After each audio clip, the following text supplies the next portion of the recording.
이미 지난주에 말씀드린 대로 오늘은 봄이 시작된다는 입춘입니다. 입춘에 어울리지 않게 너무 춥습니다. 그런데 이 입춘은 본래 봄이 시작된다는 뜻은 아니라고 합니다. 입춘은 봄을 세운다는 뜻입니다. 봄은 이렇게 추운 날씨를 기반으로 서가는 것이 맞는 것 같습니다. 그래야 겨울과는 다른 새로운 계절이 될 수 있기 때문입니다. 이런 추운 날과는 완전히 다른 따뜻한 봄날이 올 것입니다. 또 앞으로 오늘보다 더 추운 날은 올해 안에는 다시는 없을 것입니다. 이런 기대를 가지고 입춘 추위를 잘 견디시기를 바랍니다. 올해는 참 추운 날이 많습니다.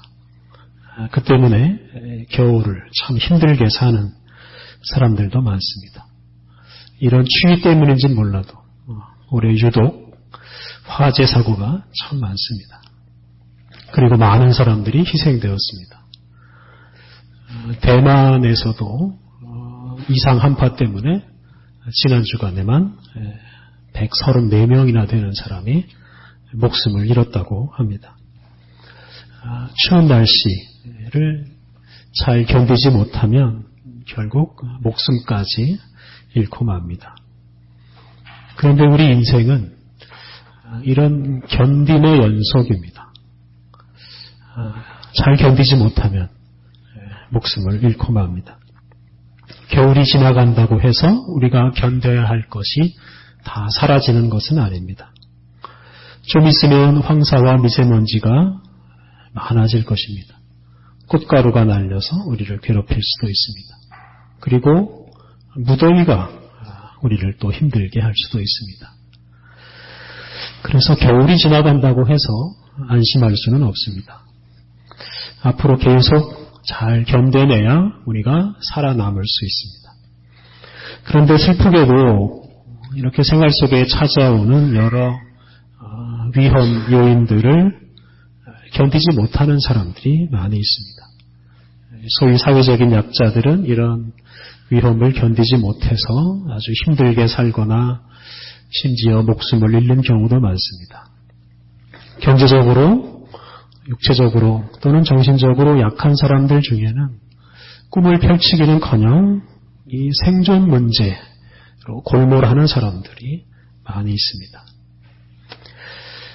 반면에 견딜 것이 별로 없이 추위 걱정, 돈 걱정, 건강 걱정하지 않고 거침없이 사는 사람들도 많이 있습니다.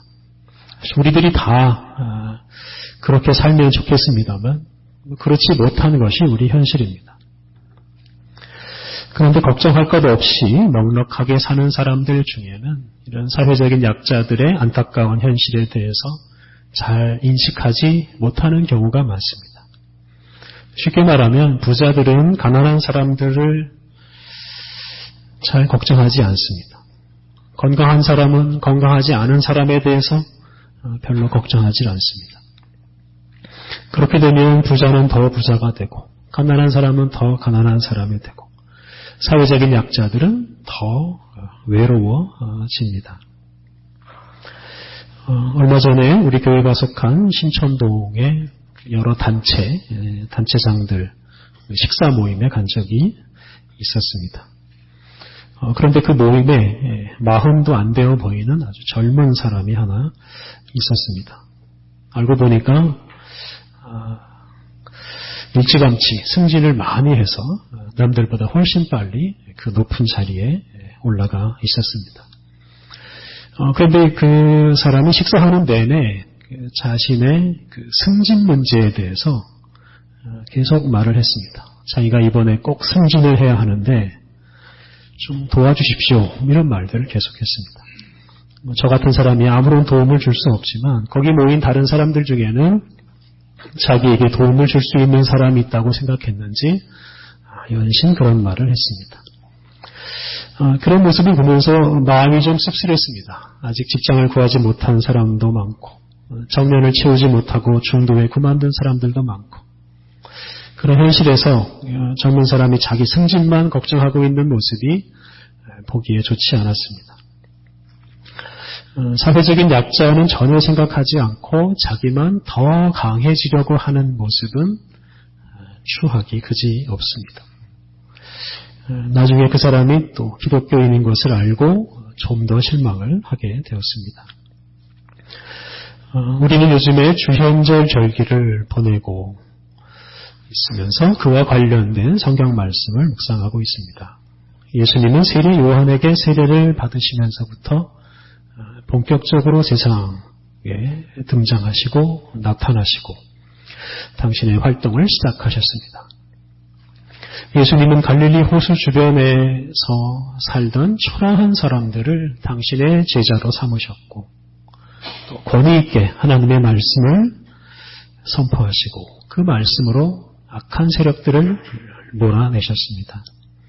그런 예수님의 활동으로 흑암과 사망의 땅으로 알려진 이 갈릴리 호수 주변 지역에 빛이 비치고 활력이 생기기 시작했습니다. 갈릴리 호수 주변에 살던 가난하고 약한 사람들이 희망을 가지고 살기 시작했습니다. 그러면서 예수님도 점점 유명해지고 많은 사람들이 예수님을 찾으면서 예수님은 더 바빠지기 시작했습니다. 요즘도 마찬가지입니다만 사람이 좀 유명해지면 그 유명세를 이용해서 돈을 벌거나 어떤 이익을 얻을 수가 있습니다.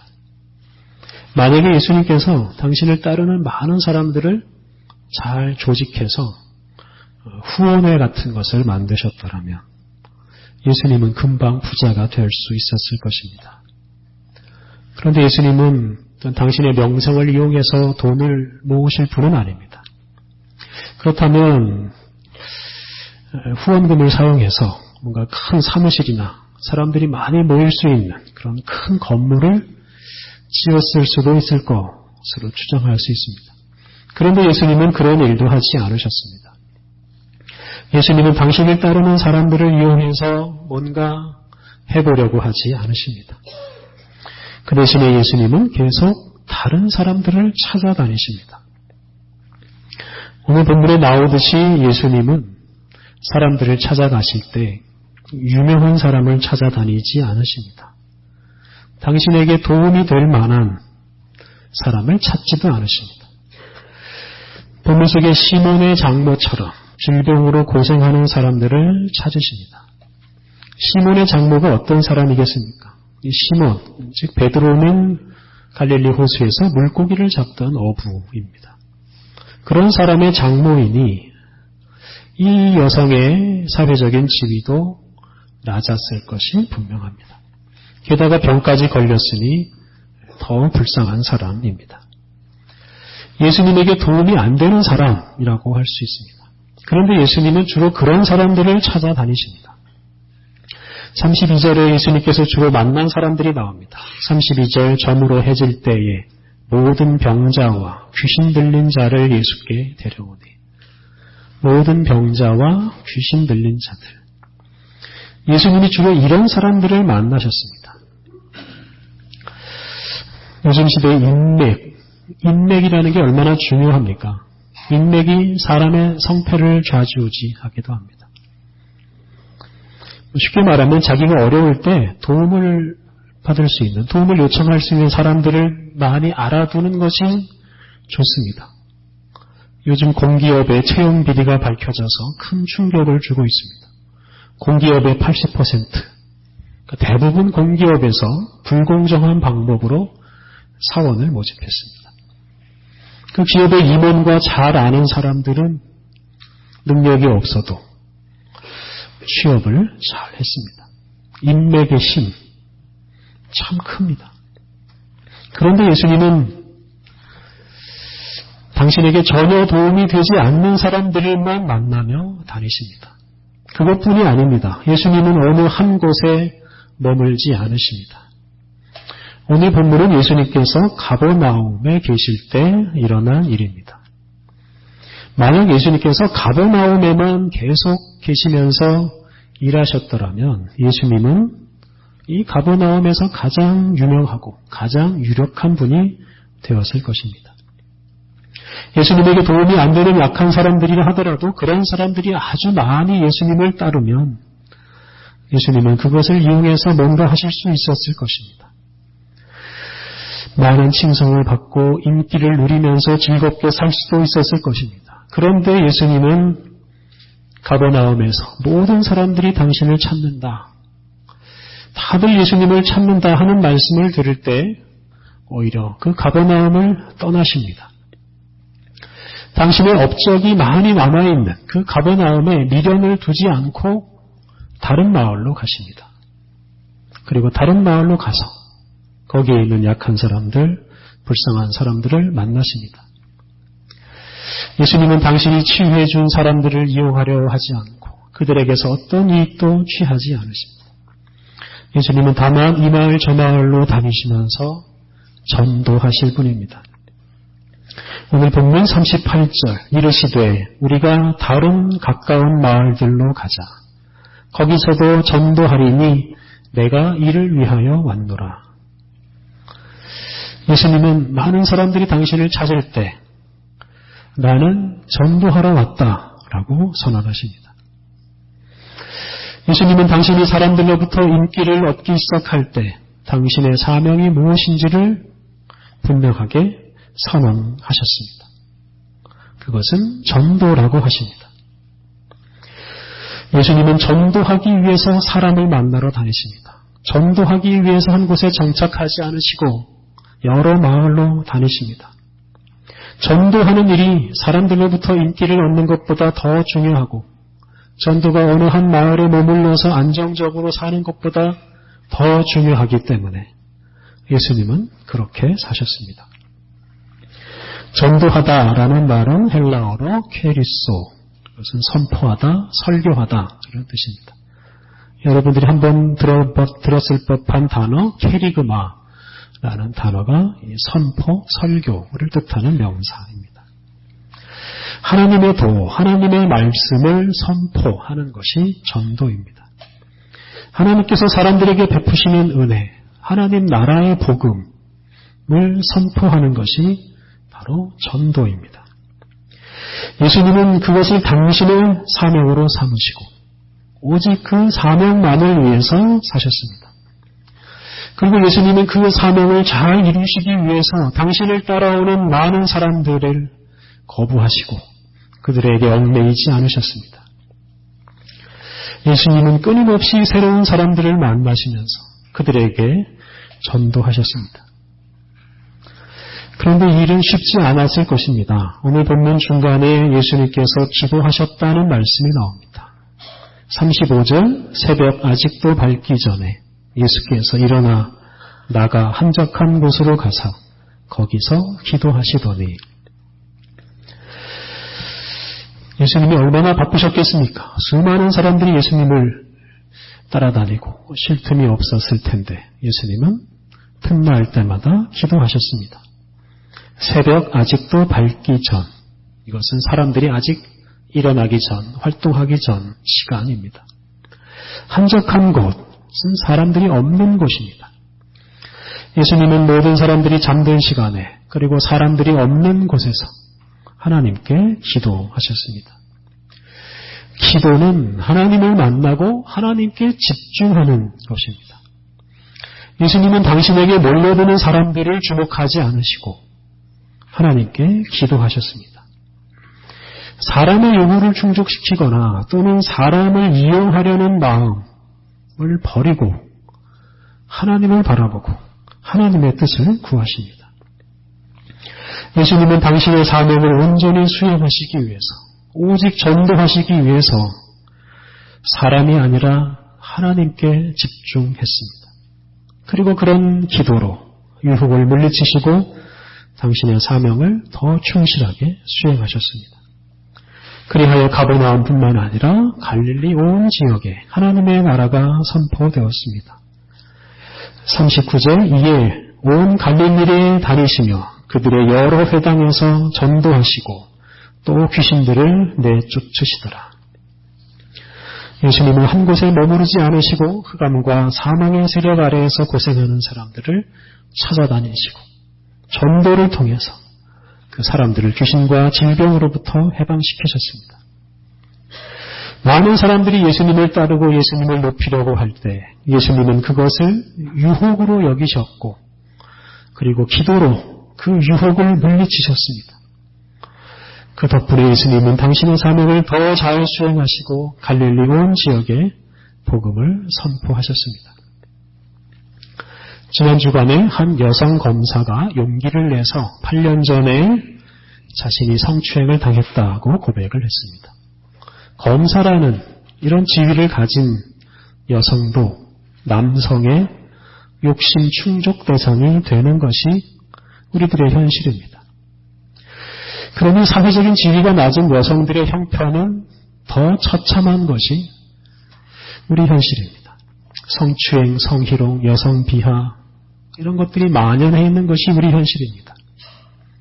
사람이 사람을 이용해서 자신의 정욕을 충족시키고 이익을 취하는 행동은 참으로 더러운 행동입니다. 특히 강자가 약한 사람에게 그런 행동을 하는 것은 살인이나 다를 바 없습니다. 많은 여성들이 남성들 때문에 좌절하고 제대로 자기 인생을 살지 못하고 있습니다.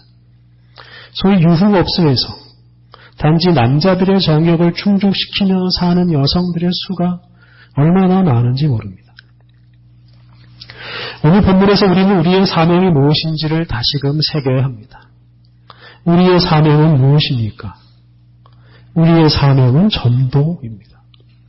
우리가 만나는 모든 사람은 전도의 대상입니다. 우리는 우리가 만나는 사람에게 하나님의 말씀과 하나님의 은혜를 선포해야 합니다.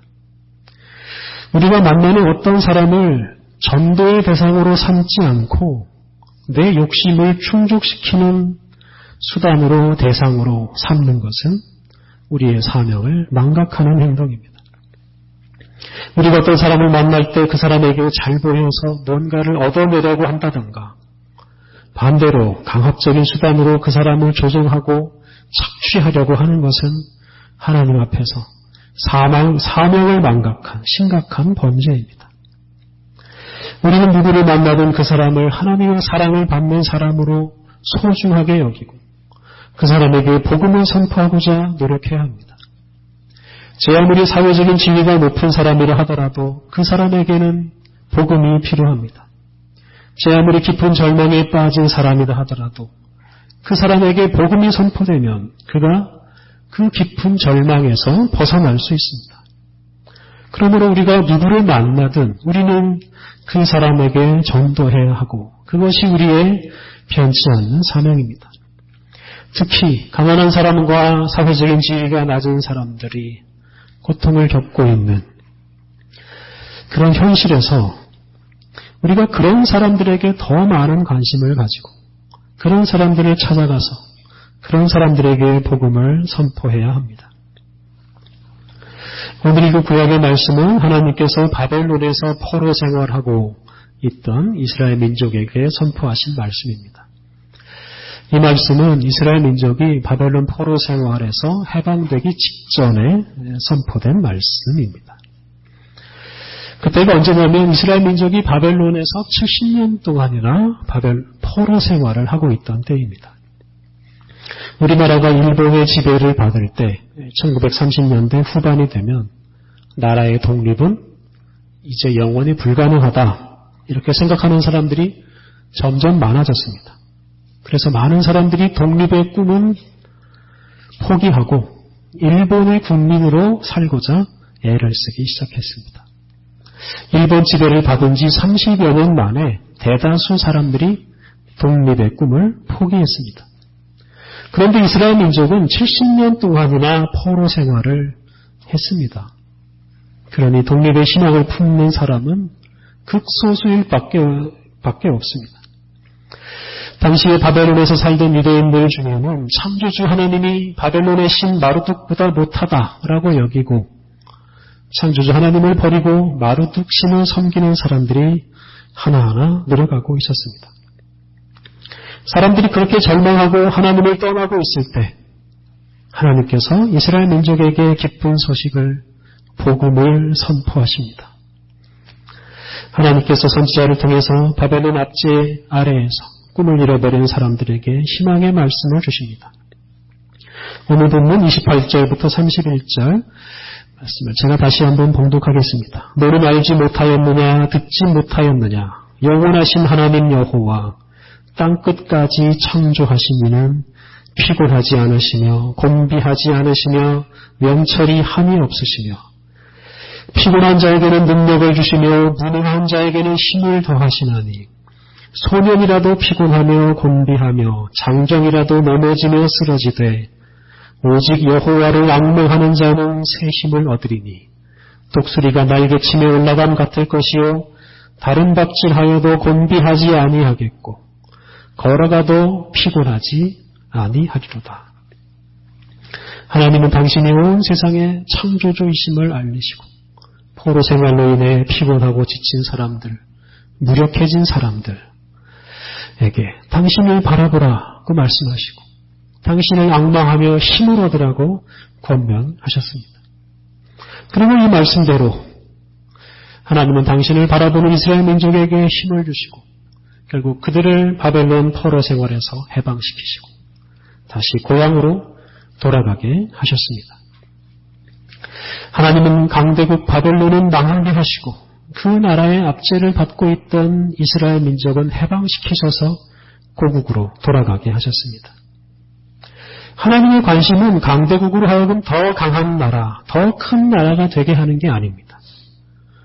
정반대로 그 강대국의 횡포 때문에 고생하는 약소민족과 약소국가를 해방시키시는 것입니다. 우리들이 강한 사람이 되고 우리나라가 강한 나라가 되는 것은 결코 하나님의 뜻이 아닙니다. 하나님은 우리들과 우리 나라가 전도하기를 원하십니다. 지배하고 지배당하는 이런 슬픈 현실을 끝내버리고 모든 사람들이 하나님의 자녀로서 하나님의 백성으로 서로 사랑하며 살아가는 세상을 만드는 것이 우리 하나님의 뜻입니다. 오늘 읽은 신약의 말씀 마가복음 1장 31절에 예수님께서 시몬의 장모를 치유하시고 시몬의 장모는 예수님과 예수님의 일행을 섬기게 되었다는 말씀을 하십니다. 31절 나아가사 그 손을 잡아 일으키시니 열병이 떠나가고 여자가 그들에게 수종드니라. 예수님께서 시몬의 장모의 손을 잡아 일으키시니 열병이 떠나고 그 여자는 일어나서 사람들을 수종들었습니다. 수종든다, 섬긴다 하는 뜻입니다. 또 이 섬긴다라는 이 말은 예수님을 따르는 행위를 가리키는 말입니다. 예수님의 제자로서 하는 일을 섬긴다라고 말합니다. 마가복음에서 예수님을 따르는 행위를 섬기는 것으로 표현할 때가 많습니다. 시몬의 장모가 병에 시달리며 더 이상 누워있지 않고 예수님을 섬기는, 예수님을 따르는 제자들을 섬기는 예수님의 제자가 되었습니다. 이것이 바로 전도의 결과입니다. 전도를 통해서 연약한 사람들이 힘을 얻고 자기의 사명을 수행하며 살아갈 수 있습니다. 그것이 바로 하나님의 나라를 앞당기는 행위입니다. 지난 주간에 어떤 TV 뉴스를 보고 있는데 뉴스를 진행하는 앵커가 난데없이 여호수아 7장에 있는 말씀을 봉독했습니다. 그러더니 참된 회개에 대해서 말하기 시작했습니다. 저는 그 순간에 크게 당황했습니다. 기분이 나빠지기도 했지만 이내 그런 마음은 사라지고 부끄러운 마음이 커졌습니다. 우리 교회가, 우리 그리스도인들이 얼마나 전도를 못했으면 민간 방송에서 성경 말씀을 읽고 이런 말을 할까 생각하니까 참 부끄러웠습니다. 그리고 누가복음 19장 40절에 있는 말씀, 만일 이 사람들이 침묵하면 돌들이 소리 지르리라고 하신 예수님의 말씀이 생각났습니다. 욕심을 충족시키고 출세할 생각에 빠져서 하나님의 말씀을 선포하지 않는 그리스도인들을 대신해서 돌들이 소리를 지르고 있다는 생각이 들었습니다. 사랑하는 성도 여러분, 우리는 절망에 빠져드는 사람들이 점점 많아지는 시대를 살아가고 있습니다. 복음이 더 간절하게 필요한 시대를 살고 있습니다. 모든 유혹을 물리치시고 오직 전도하신 예수님처럼 세상을 살리고 연약한 사람들을 일으켜 세우는 이 하나님의 말씀을 더욱더 큰 소리로 외치며 살아가시기를 바랍니다. 전도의 사명을 충실히 감당함으로 약한 사람들을 세우고 이 세상을 살리는 복된 인생을 살아가시기 바랍니다. 함께 기도하시겠습니다. 우리를 하나님 나라를 선포하는 일꾼으로 불러주신 하나님, 우리들이 만민에게 복음을 전하라고 하신 예수님의 명령을 잊지 않게 하옵소서. 무사한 일과 출세의 욕망에 사로잡히지 않게 하옵소서. 사람들의 인기를 얻으려 애쓰지 않게 하옵소서. 오직 주님을 앙망하며 주님께 기도하게 하옵소서. 주님이 주시는 사명을 이루기 위해 새로운 곳으로, 특별히 고난과 약함이 있는 곳으로 나아가게 하옵소서. 어디로 가든지 누구를 만나든지 오직 하나님 나라의 복음을 전파하게 하옵소서. 예수님의 이름으로 기도드립니다. 아멘.